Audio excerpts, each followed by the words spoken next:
Selamat sejahtera, saya Yo Sok Ju. Pembentangan tugasan ini adalah untuk membincangkan pendekatan, kaedah dan teknik pengajaran yang digunakan untuk mengajar sains awal kanak-kanak berumur 5 tahun.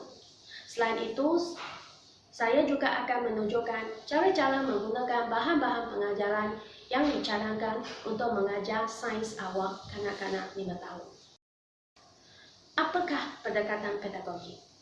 Perkataan pedagogi berasal daripada bahasa Yunani, pedagogos, yang bermaksud hamba yang menghantar dan mengambil budak-budak pergi balik dari sekolah. Laporan OECD menyatakan pendekatan pedagogi ialah satu strategi bagaimana sesuatu pelajaran disampaikan melalui proses pengajaran dan pembelajaran untuk mencapai hasilnya. Pendekatan pengajaran. Secara amnya, pendekatan diartikan sebagai jalan yang diambil untuk melakukan sesuatu tugas. Menurut Edward M. Anthony, pendekatan ialah satu set andaian yang saling berkaitan dengan proses pengajaran dan pembelajaran. Oleh itu, pendekatan pengajaran merupakan haluan atau aspek yang digunakan untuk mendekati atau memulakan proses pengajaran sesuatu isi pelajaran, sesuatu mata pelajaran, atau beberapa mata pelajaran atau sesuatu kemahiran. Kaedah pengajaran. Menurut Makata Semazuta, kaedah merupakan langkah-langkah atau peringkat-peringkat pengajaran yang tersusun rapi dan kesinambungan yang harus dituruti dengan saksama untuk mencapai sesuatu objektif pengajaran. Ishak Ramli pula menyatakan kaedah pengajaran adalah satu rancangan mengenai apa yang akan dilaksanakan bersesuaian dengan situasi demi mencapai sesuatu objektif pengajaran. Teknik pengajaran. Edward M. Anthony menyatakan teknik ialah satu muslihat atau strategi atau taktik yang digunakan oleh guru bagi mencapai hasil segera yang maksimum semasa waktu mengajar sesuatu bahagian bahasa tertentu. Kamarudin dan Siti Hajar pula mendefinisikan teknik sebagai pengendalian suatu organisasi yang benar-benar berlaku di dalam bilik darjah di mana ia digunakan untuk mencapai sesuatu objektif. Perbezaan pendekatan kaedah teknik pengajaran. Pendekatan adalah bersifat abstrak dan adalah satu jalan atau falsafah yang diambil untuk melihat, memahami dan mendekati sesuatu perkara. Kaedah pula adalah cara yang teratur, kemas dan sistematik yang digunakan untuk mencapai sesuatu objektif pengajaran. Dan akhir sekali, teknik merupakan pelaksanaan kaedah di dalam kelas yang lebih spesifik untuk membantu pendidik menjayakan sesuatu kaedah pengajarannya. Pengajaran sains awal untuk kanak-kanak 5 tahun. Pendekatan konstruktivisme ialah satu pendekatan pengajaran yang menyatakan bahawa pengetahuan tidak dapat dipindahkan ke dalam minda kanak-kanak secara keseluruhan, tetapi dapat mereka membina makna daripada perkataan ataupun image visual yang mereka lihat ataupun dengar. Pembelajaran begini sangat bergantung pada perkaitan yang dapat dibuat dengan pengetahuan yang sedia ada ataupun pengalaman lepas pada murid itu. Murid membina pengetahuan mereka berdasarkan pengetahuan dan pengalaman sedia ada, mengaplikasinya kepada situasi baru dan mengintegrasikan pengetahuan baru yang diperolehi dengan binaan intelektual yang sedia wujud. Pendekatan 5E adalah satu model instruksional dalam pengajaran yang berdasarkan pendekatan konstruktivisme. Bybee dan Lenz menyatakan pendekatan pengajaran 5E boleh digunakan untuk pengajaran sains. 5E ialah 5 fasa pembelajaran, iaitu engage melibatkan, explore meneroka, explain menerangkan, elaborate menghuraikan, dan evaluate menilai. Fasa melibatkan. Misalnya guru set induksi dan membuat pengenalan dengan murid. Guru akan sedia soalan-soalan seperti apakah itu hujan, mengapakah kita dapat melihat awan-awan di atas langit kepada murid. Guru juga menggunakan poster kitaran air untuk menceritakan kisah pengembaraan kitaran air kepada murid.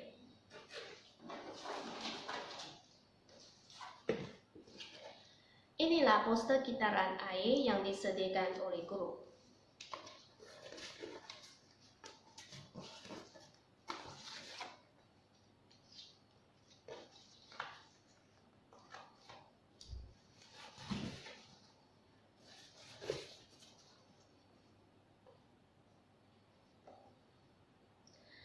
Dengan bantuan poster kitaran air ini dapat menimbulkan minat dan perasaan ingin tahu. Selain itu, kanak-kanak digalakkan menggunakan jari untuk menyentuh tempat tidak rata ini untuk merasai itu perubahan air dari air menjadi uap disebabkan oleh matahari, dan dia boleh menyentuh awan yang ada sedikit kasar jika dibandingkan dengan kabut untuk merasa pembentukan awan, dan ini kondensasi. Lepas tu awan menjadi gerak dan hujan akan turun. Jadi kanak-kanak dapat mengenali kitaran air dengan bantuan poster kitaran air. Selepas itu, guru akan memberitahu tajuk yang akan dipelajari pada hari ini kepada murid-murid. Pasal meneroka. Untuk memuaskan perasaan ingin tahu para murid, guru menyediakan aktiviti membuat eksperimen kitaran air. Semasa membuat eksperimen ini, murid bukan saja meneroka dan mencari maklumat, malah bekerjasama dengan rakan sebaya dan guru mereka. Di atas meja ini dipamerkan bahan-bahan yang diperlukan untuk membuat eksperimen kitaran air. Segelas air, 1 beg plastik terus, marker pen berwarna biru, merah, hitam,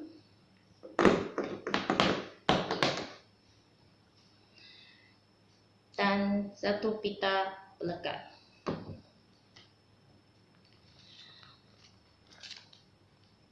Sekarang kita mulakan langkah-langkah untuk membuat eksperimen kitaran air.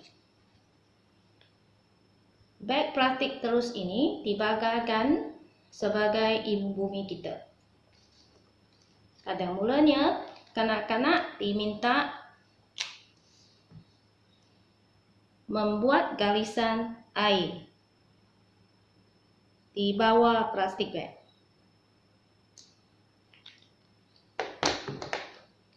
Selepas itu, kanak-kanak akan menggunakan pen penada merah untuk melukis matahari di bahagian atas plastik beg, diikuti awan,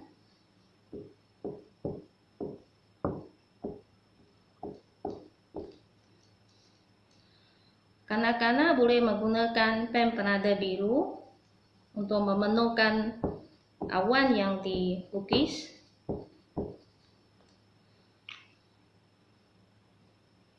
Sebagai tanda awan sudah mula gerak, dan akhirnya dia boleh melukis titisan air sebagai hujan.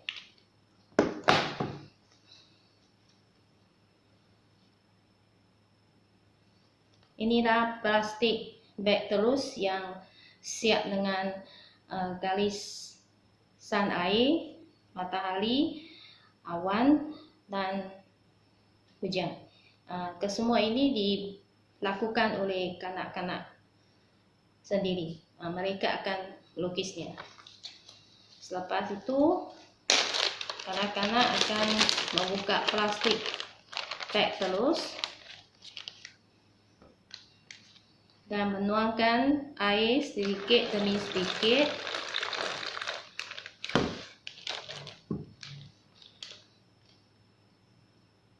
sehingga paras air yang dilukisnya. Sekiranya tidak sampai, air boleh ditambah lagi. Selepas tu, bag plastik terus ini akan dijipkan.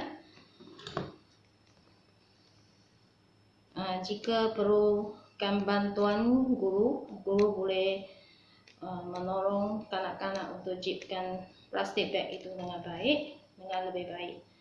Selepas ini, guru akan membawa kanak-kanak keluar dari kelas dan tampakkan plastik bag terus yang mempunyai air ini di bawah cahaya matahari. Sama ada plastik bag ini ditampakkan di atas dinding atau di atas tingkap.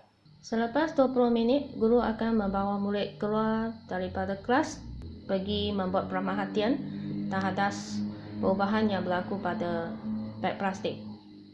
Semasa membuat pemerhatian, murid mendapati wap air terjadi di dalam bag plastik. Pada masa ini, guru akan menggalakkan murid menggunakan jarinya untuk menekan wap air di dalam bag plastik. Titisan air akan jatuh sebagai hujan. Fasa menerangkan. Dalam pendekatan pengajaran 5E, fasa ini membolehkan murid membuat perbentangan dalam berbagai bentuk demi menyampaikan pemahaman mereka. Dengan itu, guru menyediakan aktiviti membuat rangkaian kitaran dengan plastisin untuk murid. Aktiviti kedua, aktiviti membuat rangkaian kitaran air. Inilah plastisin yang disediakan oleh guru: putih, kelabu, hitam, biru, merah, kad perkataan, kondensasi, penyejatan, hujan, dan anak panah. Kanak-kanak akan membuat rangkaian kitaran air dalam kumpulan kecil di atas sekeping cardboard yang disediakan oleh guru. Inilah rangkaian kitaran air yang dibuat dengan menggunakan plastisin. Kumpulan murid yang telah menyiapkan rangkaian kitaran air, mereka berpeluang untuk berkongsi pemahaman mereka berkaitan dengan kitaran air kepada rakan-rakan sebaya yang lain. Semasa ini, pemahaman murid yang kurang tepat akan diperbaiki dan dipimpin oleh guru mereka. Fasa menghuraikan. Murid cuba menghubungkan konsep yang dipelajari dengan kehidupan sebenar. Misalnya, murid boleh menerangkan kenapa baju basah yang disidar pada cuaca panas akan menjadi kering, tanggungan air di atas jalan raya akan hilang sendiri selepas hujan berhenti dan cuaca menjadi cerah. Fasa menilai.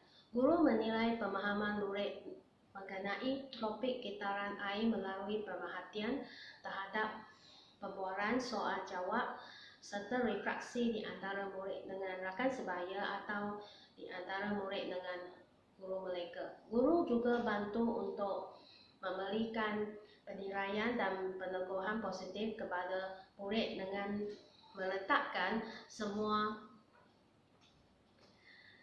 rangkaian kitaran air di sudut saiz di dalam kelas. Ini bukan saja membolehkan murid belajar kitaran air selepas kelas, malah menyamaikan sikap keyakinan murid untuk belajar pengetahuan baru pada masa kerap.